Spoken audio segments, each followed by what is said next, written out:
Pleasant good afternoon to all my viewers and my subscribers. This is Jah-P Sports Talk. I hope everyone is keeping safe. So the West Indies will take on England tomorrow morning, 7 a.m. Eastern Caribbean time and 6 a.m. Jamaica time. So this is the third and final ODI match. England already won the series 2-0 so far. With this last match, we're hoping that the West Indies can get a consolation win. Just the match the other day, I thought that we could have won this match, after picking up some early wickets. But, we didn't manage to continue to take wickets. And trust me, Joe Root played a masterful innings and he definitely bought us out of the game. He bought us out of the game. So now the West Indies have to play catch up in a lot of areas. We're happy that we end up getting a century from Casey Carty, Brandon King coming back to farm, and Shea Hope, So now with this last ODI, there are a lot of talks, Will Darren Sammy continue to see what Joel Andrew has to offer? Is it the right series for Joel Andrew to try and prove his skills? Are they going to bring back Evan Lewis? Shimran Etmaya came in this match for Amir Django. Are they going to play back Etmaya? Or are they going to bring in Rutherford? Rutherford arrived there in England now. So there is a lot at stake. Are they going to give John Campbell a game?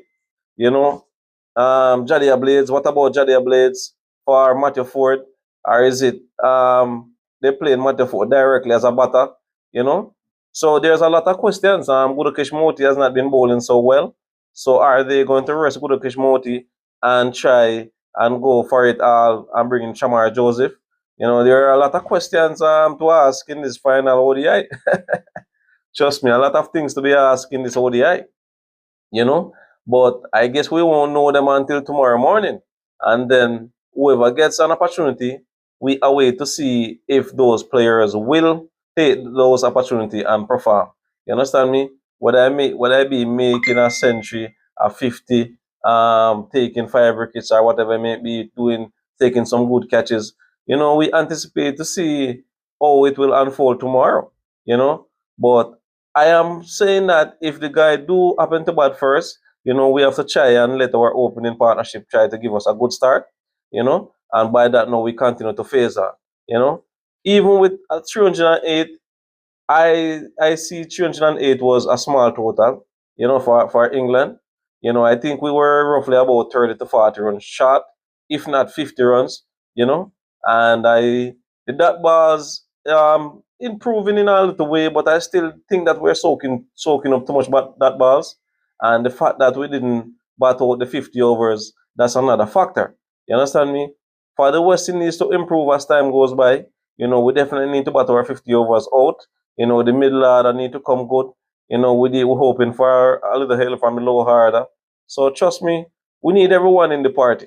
We need everyone to come to a party, to play their part, and this is the only way that the West Indies is going to get better. When we can see that everyone is putting a hand out, in helping their team to cross over the line. For the English, maybe the English may probably give a few other players an opportunity to play in this final ODI. Their bowlers have been getting hits around the park, so maybe they might end up resting a player or two, giving someone else a try for this last ODI, as they look forward for the T20 series, But for me, I would definitely bring back Evan Lewis once he's not injured.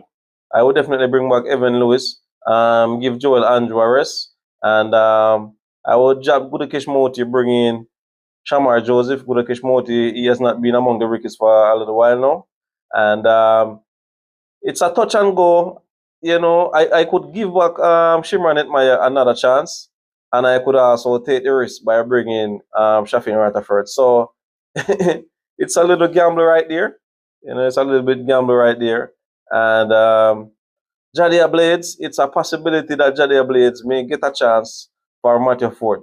So it's going to be very interesting to see if Coach Darren Sammy makes any changes and who are the changes. It's going to be very interesting to see tomorrow. I want to hear from you. I want to hear from you. What do you think about the changes that I would want to see? And what are the changes that you will make? You know, I would definitely would have loved to see John Campbell get in a game, you know, but definitely after Brandon King making that half century, it's highly unlikely that they're going to drop him. Or if so be the case, maybe they probably bring in John Campbell for Joel Andrew, if not Evan Lewis. You know, we know that Casey Carty has a potential, so we just have to just anticipate to see how it goes.